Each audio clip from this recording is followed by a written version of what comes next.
నీ వల్ల ఎంతమంది ముడ్డ ఊడిచిపోయి నీకు తెలుసా ఆ విషయం?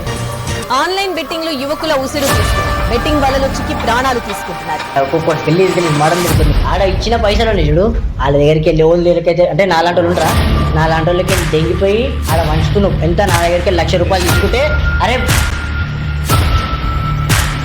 ఉదాహరణ ఎంత ఉందో చూస్తా, వాళ్ళు ఏం చేస్తారో చూస్తా, ఏం పీక్తారో చూస్తా.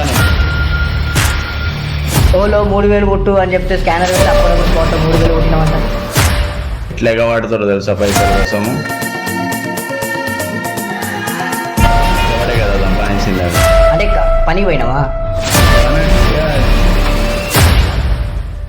ఎన్ని లక్షలు వచ్చినాయి నీకు మొత్తం ఇప్పటికి? ఒక ₹1,00,000 వచ్చినాయా?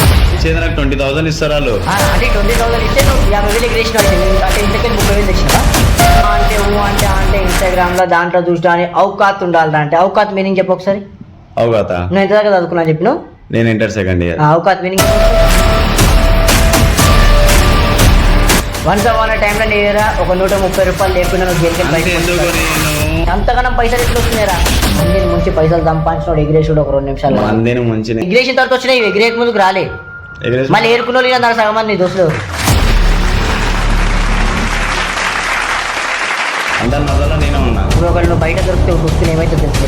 నేనేం చెప్పినా ఒక ఏరియాలో ఎగరేస్తా అని చెప్పిన, కానీ ఆ ఏరియా నాకు ఎగరేయకుండా ఆపేస్తుంది. అది ఇంతగానం పైసలు సంపాదంటే 10 మందిని ఒక్కొక్కడు చచ్చిపోయి ఊరేసుకుంటారు. బిల్డింగ్లు అమ్ముకోరు. నాకు గెలిచిన ₹1,000 పని చేస్తుందంటే చాలా హార్డ్ వర్క్ చేసినట్టు వస్తాయి. అట్లాంటిది ఒక 50,000 వచ్చి ఇప్పుడు నాకు గాలి ఎగిరేస్తున్నావు అంటే అది ఒక దొంగకు మాత్రమే వస్తాయి.